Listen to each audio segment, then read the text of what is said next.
Hi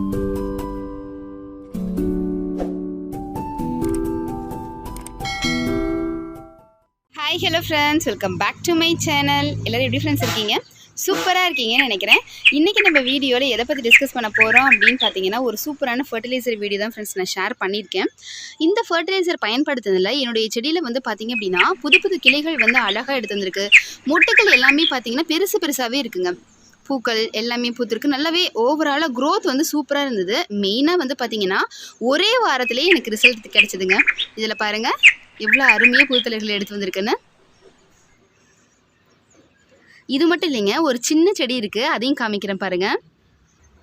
இந்த செடி தாங்க. இது வந்து க்ரோத்தே கொஞ்சம் கூட இல்லை. என்னடா இது வெறும் குச்சி, ரெண்டு குச்சி மட்டும் தான் இருக்கே அப்படின்னு நினச்சேன். பார்த்தீங்கன்னா இந்த ஃபர்டிலைசரை கொடுத்து ஒரு வாரம் ஆயிருக்கும். ஒரு வாரத்தில் வந்து பார்த்திங்கன்னா செமையான ரிசல்ட் வந்து கிடச்சிது. புது புது கிளைகளை எடுத்து வந்து நல்ல ஃப்ரெஷ் லீவ்ஸில் இருக்குது பாருங்கள். மொட்டுக்கள் வர ஆரம்பிச்சிருச்சு. இந்த பக்கம் சைட்லேயும் மொட்டுக்கள் வர ஆரம்பிச்சிருச்சு. ஸோ சூப்பரான ரிசல்ட் இருக்குது. மண்ணில் இருக்க செடியையும் காமிக்கிறேன் பாருங்கள். இந்த செடிங்க பார்த்திங்கன்னா செம்மையாக வந்து பூக்கள் வந்து எடுத்து வந்திருக்கு பாருங்கள். எவ்வளோ அழகாக வந்து மொட்டுக்கள் வந்து நல்லா பெருசாகவே வந்திருக்கு. ஸோ பார்க்கவே ரொம்ப சூப்பராக இருக்குது. இந்த பக்கத்தில் ஒரு செடி இருக்குது பாருங்கள். இது வந்து ஃபேண்டா ரோஸ் செடி. அந்த ஃபேண்டா கலரில் இருக்கும், நல்லா ஆரஞ்சு கலரில் இருக்கும். இந்த செடி வந்து பார்த்திங்க அப்படின்னா அவ்வளோதான், காஞ்சிடுச்சு. ஸோ க்ரோத்தே இல்லை அப்படின்னு நினச்சேன். பார்த்தா எல்லா பக்கமுமே வந்து புது புது கிளைகள் வந்து குட்டி இப்போ தான் வர ஆரம்பிச்சிருக்கு. ஸோ ஓவராலாக செடி வந்து ஒன்றுமே க்ரோத் இல்லை, ஸ்டன் ஆகிடுச்சின்னு நினைக்கிறவங்களுக்குமே இந்த ஃபர்டிலைசர் வந்து ஒரு சூப்பராக வந்து ஒர்க் ஆகும். ஸோ கண்டிப்பாக பயனுள்ளதாக இருக்கும் இந்த வீடியோ. ஸோ வீடியோ ஸ்கிப் பண்ணாமல் கடைசி வரைக்கும் பாருங்கள். வாங்க வீடியோக்குள்ளே போகலாம்.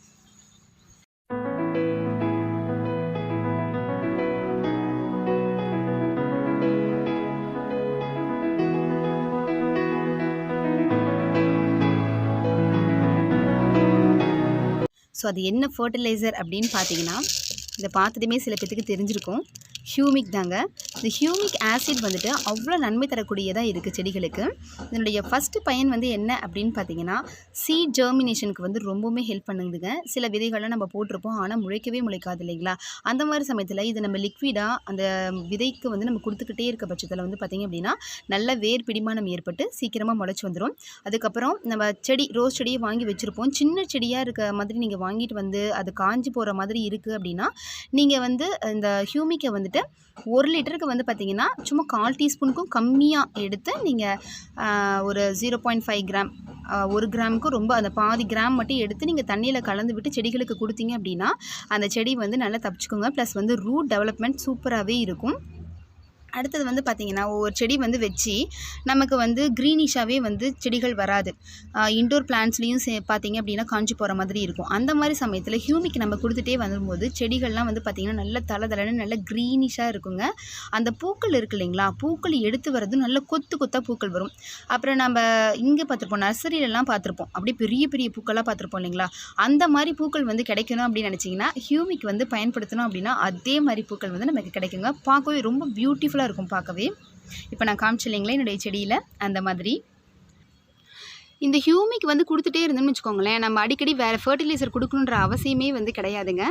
அந்தளவுக்கு இது ஃபர்டிலைசர் வந்து மண்ணில் இருக்கக்கூடியதை வந்துட்டு ரிட்டைன் பண்ணி செடிகளுக்கு வந்து கொடுக்கும். ப்ரோட்டீன், மினரல்ஸ் எல்லாமே வந்து செடிகளுக்கு வந்து கிடைக்கக்கூடிய அந்த தன்மையை வந்து கொடுக்கும். தண்ணி அந்த ஹோல்டிங் கெப்பாசிட்டி இருக்கும் இல்லைங்களா, வாட்டரை நல்லா ஹோல்ட் பண்ணி வச்சுக்கக்கூடிய அந்த கெப்பாசிட்டியை வந்து செடிகளுக்கு கொடுக்கும். ஸோ இந்த ரொம்ப வறட்சியாக இருக்குது, நம்ம வந்து தண்ணி கொடுத்துக்கிட்டே இருக்கக்கூடிய சூழ்நிலை இருக்குது அப்படின்ற பட்சத்தில் நம்ம ஹியூமிக் வந்து தண்ணியில் கலந்து கொடுக்கும் பொழுது செடிகளுக்கு வந்து அந்த வறட்சி தாங்கக்கூடிய சக்தியை வந்து இது கொடுக்குது. அடுத்த பயன் வந்து என்னன்னு பார்த்தீங்கன்னா, மண்ணில் இருக்கக்கூடிய சத்துக்கள் எல்லாமே வேர் மூலமாக உறிஞ்சப்பட்டு தாவரங்களுக்கு கிடைக்கக்கூடிய ஒரு பவரை வந்து கொடுக்குதுங்க இந்த ஹியூமிக்கை. அடுத்த பயன் வந்து என்னென்னு பார்த்தோம்னா, இப்போ மண்புழு செய்கிற வேலையை இது செய்துங்க. மண்புழுக்கள் வந்து தொட்டியில் இருந்தது அப்படின்னா நல்ல காற்றோட்டமாக இருக்கும். மண்ணுக்கு இடையில் வந்துட்டு ரொம்ப இறுகின மாதிரி ஆகாது, நல்ல காற்றோட்ட வசதி இருக்கிற மாதிரியான ஒரு சூழ்நிலை ஏற்படுத்தி கொடுக்கும் இல்லைங்களா? அந்த செயலை வந்துட்டு பார்த்திங்கன்னா இந்த ஹியூமிக் பயன்படுத்தும் போது நமக்கு செய்யுங்க. ஸோ நல்ல காற்றோட்ட அந்த வேர்களுக்கெல்லாம் ஈஸியாக வந்துட்டு ஆக்சிஜன் கிடைக்கிற மாதிரி இது வந்து செஞ்சு கொடுக்குது. அடுத்த பயன் வந்து என்ன அப்படின்னு பார்த்தீங்கன்னா, நமக்கு ஒரு தரமான விளைச்சலை வந்து கொடுக்கறதுக்கு இது ஹெல்ப் பண்ணுதுங்க. அது காய்கறி செடிகளாக இருந்தாலும் சரி, பழச்செடிகளாக இருந்தாலும் சரி, அதில் எல்லா வகையான விட்டமின்ஸ், மினரல்ஸ் எல்லா கண்டென்ட்டுமே கிடைச்சி நமக்கு நல்ல ஒரு பெரிய இப்போ ஒரு பழச்செடிகளாக இருந்தாலும் சரி, சின்ன சின்ன குட்டி குட்டியாக வந்து விளைச்சல் வந்து கிடைக்கும் இல்லைங்களா, தக்காளி, கத்திரிக்காய் அந்த மாதிரி இல்லாமல் நல்ல பெருசாகவே நமக்கு வந்து விளைச்சல் கிடைக்கிறதுக்கு இதுக்கு ரொம்பவுமே பயன்படுது. ஸோ எல்லா பிளான்ட்ஸுக்குமே ரொம்பவுமே சூட்டபிளான ஒரு ஃபர்டிலைசர்னு இதை சொல்லலாம். அடுத்த பயன் வந்து என்ன அப்படின்னு பார்த்தீங்கன்னா, இப்போ நம்ம வந்து ரோஸ் செடியிலையோ இல்லை வேறு ஏதோ ஒரு செடியில் பூக்கள் செடியில் வந்துட்டு காய்கறி செடி எது வேணாலும் நீங்கள் எடுத்துக்கலாம். அதை வந்து நம்ம ஹீல்டு வந்ததை வந்து நம்ம பறிக்கும் பொழுது பார்த்திங்க அப்படின்னா, தண்டு வந்து ரொம்ப வீக்காக இருந்ததுன்னா அப்படி செடி வந்து அப்படி பாதியோட கட்டாயி வந்துடும். இது நிறைய பேர் தோட்டம் வச்சுருக்கவங்க ஃபீல் பண்ணியிருப்பீங்க. பூக்கள் பறிக்கும் பொழுது இந்த இடத்துல மட்டும் கட்டாயமாக அப்படியே ஃபுல்லாக வந்து அந்த தண்டே வந்துடும். அந்தளவுக்கு வீக்காக இருக்கும் இல்லைங்களா. ஸோ அந்த மாதிரி இல்லாமல் நல்லா ஸ்ட்ராங்கான ஒரு பிளான்ட் வந்து வரத்துக்கு அதாவது பார்த்திங்கன்னா ஓவராலாக பிளான்ட்டோட க்ரோத்தே சூப்பராக இருக்குன்னு வச்சுக்கோங்களேன். அது வந்து கீழே ரூட் சிஸ்டம், மேலே ஷூட் சிஸ்டம், பூக்கள் வர்றது, நமக்கு மற்ற காய்கறி செடிகளாக இருந்தால் ஹீல்டு கிடைக்கிறது, இது எல்லாமே வந்துட்டு இந்த ஒரு ஃபர்டிலைசர் வந்து கொடுக்கும். ஸோ இதை எப்படி வந்து எந்த டோசேஜில் வந்து பயன்படுத்தலாம் அப்படிங்கிறத பார்க்கலாம். இது வந்து பார்த்திங்க அப்படின்னா நல்லா ஷைனி பால்ஸ் மாதிரி இருக்குது இல்லைங்களா, நல்லா கோலி குண்டு மாதிரி துளியோன்னு இருக்குது. பார்க்குறவங்க சில பேருக்கு டிஏபின்னு கூட இது வந்து சொல்லுவாங்க. ஸோ இது வந்து டிஏபி கிடையாதுங்க, ரொம்ப ஆர்கானிக்கான ஹியூமிக்கு. இது வந்து பார்த்திங்கன்னா சில இடத்துல வந்துட்டு இந்த சக்கரை இருக்கும் இல்லைங்களா, அந்த மாதிரி ஃபார்மேட்லேயும் வந்து கிடைக்கும். ஓகே, அந்த மாதிரி வாங்கிக்கலாம். சில இடத்துல வந்து லிக்விடாகவும் இருக்கும். ஸோ அந்த மாதிரி லிக்விடாக இருந்தால் ஈஸியாக இருக்கும் நமக்கு பயன்படுத்துறதுக்கு. ஸோ இந்த ஹியூமிக்கு வந்து நம்ம டைரெக்டாக அப்படியே மண்ணில் வந்து போட்டு விட முடியாது. ஸோ ஒரு லிட்டருக்கு வந்து பார்த்திங்க அப்படின்னா ஒரு 1/4 டீஸ்பூன் இருக்குது இல்லைங்களா, அதில் வந்துட்டு அதாவது 1 கிராம் அளவுக்கு வந்து நீங்கள் கொடுத்தீங்கன்னா போதுமானதாக இருக்கும். அதாவது புதுச்செடியாக இருக்குது அப்படிங்கிற பட்சத்தில் நீங்கள் வந்துட்டு 1 கிராமுக்கு கொஞ்சம் கம்மியாக கூட எடுத்துக்கலாம். 0.8 கிராம் அந்த அளவுக்கு எடுத்துக்கலாம். 1/4 டீஸ்பூனில் வந்து ரொம்ப நிரப்பி எடுக்காமல் அந்த மாதிரி நீங்கள் எடுத்துக்கலாம். 1 லிட்டருக்கு நான் சொல்கிறேன். இது கொஞ்சம் பெரிய செடியாக இருக்கிற பட்சத்தில் 1லேருந்து 2 கிராம் வரைக்குமே நம்ம இதை வந்து கொடுக்கலாங்க. இது வந்து நம்ம முன்ன சொன்ன மாதிரி டைரெக்டாக மண்ணில் வந்து போட்டு விட முடியாது, போடக்கூடாது ஆக்சுவலாக. ஸோ நம்ம இதை வந்து கரைச்சி அது மாதிரி தான் எடுத்துக்கணும். இதை வந்து தண்ணியில் போட்டோம்னா உடனேவும் கரையாது, ரொம்ப நேரம் ஆகும். அதனால் வந்து நான் ஆல்ரெடி போட்டு வச்சுருக்கேன். இது வந்து பாருங்கள் டேபிள் ஸ்பூனு கிட்டத்தட்ட 3 டேபிள் ஸ்பூன் அளவுக்கு வந்து எடுத்திருக்கேன். ஏன்னா மேலே மாடியில் வந்து நிறைய செடிகள் வந்து வச்சுருக்கிறதுனால நான் 3 டேபிள் ஸ்பூன் எடுத்திருக்கேன். 1 டேபிள் ஸ்பூன் வந்து பார்த்திங்க அப்படின்னா 15 கிராம் அளவு வந்து கொண்டு தான் இருக்கும். ஸோ 3 டேபிள் ஸ்பூனுங்கும் போது 45 கிராம். நீங்கள் கிட்டத்தட்ட வந்து பார்த்திங்க அப்படின்னா 50 லிட்டர் அளவுக்கு கேனில் தண்ணியில் வந்துட்டு மிக்ஸ் பண்ணி நம்ம செடிகளுக்கு வந்து கொடுக்கலாம். இது வந்து பார்த்திங்கன்னா ஒரு 1 ஹவருக்கு முன்னாடியே போட்டு வச்சுட்டேன். அப்படி இருந்தாலும் பாருங்கள் அடியில் இன்னும் கரையாமையே இருக்குது. இதை வந்து நல்லா நம்ம கலக்கி விட்டு கரைச்சிடலாம். இப்போ நம்ம இதை தண்ணியில் கலந்துடலாம். ஸோ 50 லிட்டர் தண்ணி கேன் வந்து எடுத்து வச்சுருக்கேன். அதில் வந்து இதை கலந்து விட்டுடலாம்.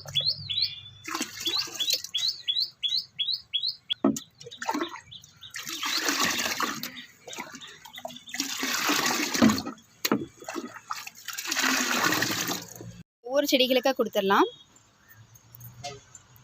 என்னுடைய மணி பிளான்ட்டு